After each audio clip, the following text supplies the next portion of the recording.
QPR, Villa, Burnley, we haven't shown good. We really haven't. What scares me about this match is the same thing that scared me about Villa and Burnley and Leicester and all the ones preceding it, is that we are going to control possession. We're going to be up 65, 70% possession, which I think is the most overrated stat in the Prem.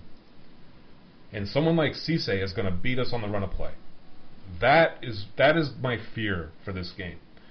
Also, their back line, listen, Newcastle has problems. I don't think it's necessarily in the organization of their defensive back line. I think Janmaat's a player. And he's going to completely, in my opinion, nullify the left side of the offense. So that's Chadley, for all intents and purposes. I don't think he's going to beat Janmaat, and I don't think that's going to be any concern of Newcastle's. So once again, they're going to play narrow. They're going to force us to have to score by either a deflection or a mistake or something in the box that isn't supposed to happen during the way things are supposed to pan out. It seems to be our problem. Our final third quality in terms of passing is deplorable, and we're not going to create anything magnificent to score the goal. It's either going to be a 30-yard blinder of a shot, or it's going to be a deflection or something gets tossed in the mixer and the ball gets put in, or maybe off of a set piece. By the way, I love your use of the word mixer. The adjective for the 18-yard area that you use, the mixer. That's so yes. I get mildly aroused by that. I just want to let you know. Anyway, sorry, continue. I'm done. That's the way I feel. I think we're going to struggle against the run of play just like we have the last 2 months. We've said it for weeks on end. We're going to struggle against everybody, and we are, and we have, and we. And right after that is who is right after that? Is it Southampton away? And then City at home. Yep. And here's an interesting snippet for you. Getting my anorak on because it's only 30 degrees in Dallas, not. City lost their 4th away game in a row for the first time since 1996. They won't lose 5 away games in a row. Mark my words. That was me. Wow. Maybe right. This is a learning experience for us, and I hope that we I hope that we don't have to go through this for much of next year. It's frustrating for us as 3 guys that love this club, that want to try and set ourselves apart from other podcasts, yet speak honestly to what's going on with our beloved club right now. Yeah. It's very painful, and we're all passionate, and but I hate to use the phrase stay the course, but for now I really genuinely believe, in spite of whether I think in the end result or the end run that's going to be, it's going to all work out. I just think it's the best options that we have now. And so I mentioned this earlier. So this guy, and he's getting a numpty. Fuck it, I'm going to give him a numpty. Excuse my language. I'm sorry. He's at 1 lane only, at the number 1 and then lane only. And this is the Enoch out, Levy out mindset. And I tried to have an intelligent discussion with him, and it ended up with him calling me a racist because I told him that Levy and Enoch would never sell to the Qataris. It's not a matter of it's not being racist at all. It's just a simple matter of sort of knowing our history and knowing Lewis and knowing how wealthy he is and knowing sort of the backdrop of how they bought the club and how much money they've already made and how much money they will make, whether it's with the Qataris or not. And it's just really, really, really, really poor argument being crafted by these guys. And I'm saying, okay, fine, take away the Qataris. Who's another buyer? And then the only one they can come up with is Kane Hoy. And I just said, well, okay, why is that not happening? And sort of running him through anyway, just a waste. It's a waste of time, and that's my whole point. And when you get abusive, then you're going to get a numpty. And he called me a racist, and that gets you a numpty. So at 1 lane only, you're hashtag numpty. Hashtag numpty. Talking of hashtags, Adam Richman went on a live Twitter feed last week. So I happened to be on Twitter at the same time as we are. I asked him, what's the best thing you've eaten at the lane? Hashtag loaded question. That's a great. Didn't want to ask him if he had the chicken balti pies. I can't wait to have a chicken balti pie, by the way. And he actually responded. They had some really lovely fruit in the Under Armour box. Yeah, but that's not for sale. Reading between the lines there must have run out of those delightful chicken. Yeah, not for sale. Not for sale. No bagels and chunky Kit Kats. To this foodie guy called Adam Richmond. I don't know if you know him, but anyway, he thinks he's a Spurs fan. I do have a shout out for this one guy who I think is pretty well respected Spurs mind. I see him in a number of chats, and today was the first day that I really had a chance to really chat with him personally and on DMing. And he is at BenLewis0795. I think he's actually a university student, but I find him either starting tweets or getting involved in discussions, and he's a pretty knowledgeable guy. And I enjoyed my both public and private banter with him today. So give him a follow. He is an unnumpty. An unnumpty. An unnumpty award goes to him. Cool. Let's see. Hey, there's some other. We have some celebrity shout-outs to some of our own. Our own Sam Zarawell was on television twice this weekend. I was, yes. Front and center. If anyone was following our feed prior to the Villa game, we had sent in a photo based on their Facebook post, I think on Thursday or Friday. It said, hey, if you follow Spurs, send us your photo and you may end up on the promo before the Villa game. So I put on a picture of Dallas Spurs, I think, from the West Brom game.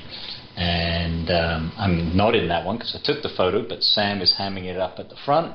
And lo and behold, it ended up on the promo right before kickoff. That was so I was cool. talking to someone in the pub and didn't even see it until it was posted later. I think Eliana Fu posted the video. I put it on YouTube, and there were links all over the place. But Sam's on there. My son Spencer was on there because he was also on TV.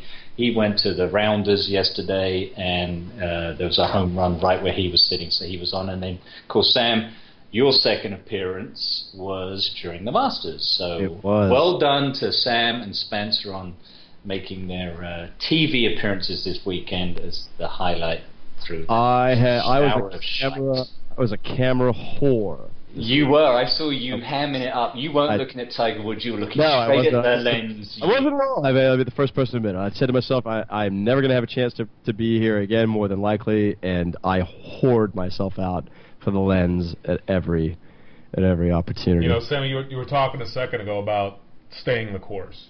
Yeah. And as supporters, listen, we have to. We're going to bitch. We're going to moan.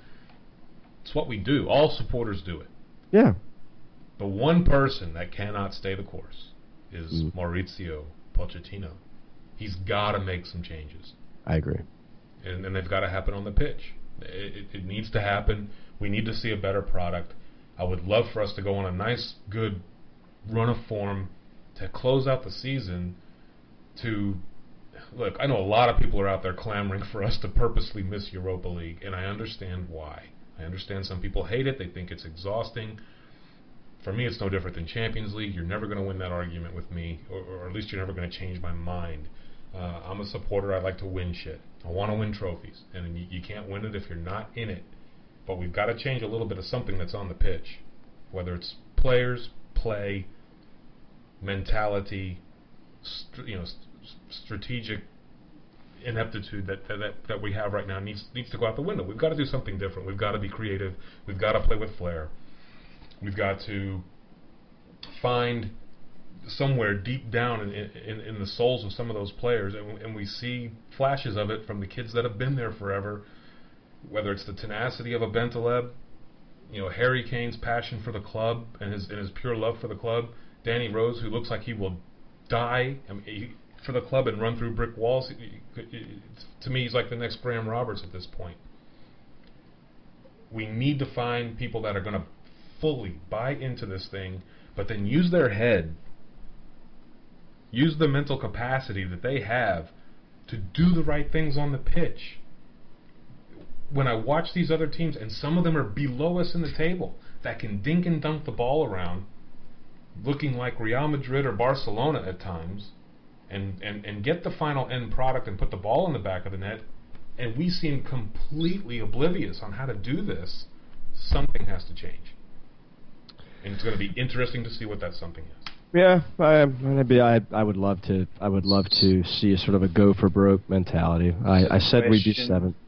Is Yes. 6 games to play. Yep. 7th can get you. I think Keith Nicholson, our number 1 fan, had indicated 7th gets into the 3rd qualifying round. Is that something we really want? That headache playing a qualifying round in July? Yeah. Simon, Do we want to end up in 8th?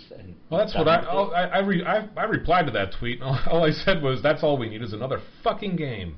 Well, let me just ask then you a you question. just said you want to be in it to win it, so Well, then I'd rather finish. You're going to make your mind up. I called 5th earlier. I'd rather win. I'd rather finish 5th. I said 7th all You're not gonna along. win I still 5th. thought that was good enough for Europa, which I think it will be. But let me answer that question with a question. When we missed out on Europa, didn't we make Champions League the next year? Is that right? Yes. So and United, they weren't in Europe this year, right? No. Okay. Well, I rest my case. Oh, straws clutching at. I don't think so. I really don't. No. Because I mean, go back to what I said earlier. I think we just massively overcomplicate things. It's football. It's not rocket science. If you play less games and So you have, is it mental that they cannot achieve a good result on the Sunday after playing in the Europa League? I think it's part mental. It's part physical. I mean, I just think it's just more playing has to take a physical toll. And I think he's rotated out the team. I don't buy that. I think it's mental more than physical, and I don't know why. Well, I just no. Well, nothing has changed since the. It's 80s. more mental. They were it's more playing mental. 3 games in a week if the pitches were waterlogged. But it's more mental for Pochettino and his staff, and that's really look. Players play. Players don't have to really think about a whole bunch. Really, in the grand scheme of things, go play. I mean, think about Simon. I mean, you played a lot. I played a lot. You know, it's the classic. It's like out of Bull Durham, that baseball movie. You know, he tells Nuke Lelouch, "Don't think, just throw." You know, just play. So, and I don't know. I think that if the argument is that he's overcomplicating things by having to play less in a tournament that we historically haven't done well at. To me, Thursday, Sunday is no different from Wednesday, Saturday. Granted, if you're lucky to play on the Tuesday and you don't play the Saturday, you get an extra day of rest. But Wednesday, Saturday, Thursday, Sunday, it ain't no different. Bingo. Well, no, hang on. Let me think about what you're saying there. Wednesday, Saturday versus Thursday, Sunday. What do you mean? I'm sorry. It's the same. Europa League versus Champions League. Oh no! You're missing about. Yeah, but I don't disagree with you. So that becomes the mental thing, though. Well, I'm just talking about the here and now. I just feel like that for now, what happens is with the state of the team that we have and our setup, it's clearly too much for us. It's been too much for us. So my whole point is... It was too much for Harry, but then Harry didn't really give a toss about the Europa. But my whole point Poch did. But here's my whole point. My whole point is that, look, how would you get back into Europe next year? It's by a good league finish. Yeah. And you stand, I think, in my opinion, a greater chance to have a good league finish with at least the crop of players and the backdrop that surrounds our club right now. It's not going to break my heart if we miss out on Europe.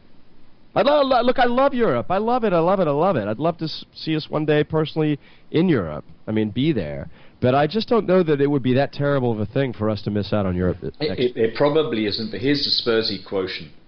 Oh, I thought we were going to stop doing this. Yeah, but there is always one. Because of England's failings in Europe, there is that outside whispering that we may only get 3 Champions League spots.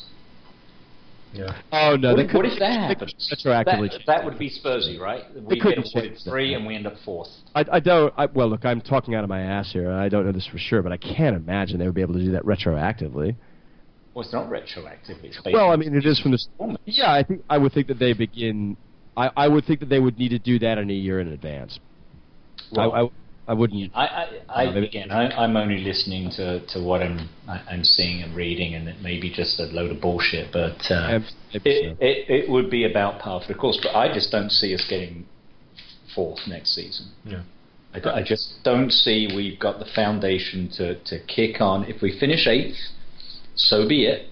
It's the season of rebuilding that we all kind of pointed out, even though there have been those false dawns. But now the reality is there's a good chance of that. I'm still sticking to 6th. That's what I said, and Ken can have his 5th, and Yeah. Sam, you can have your 8th.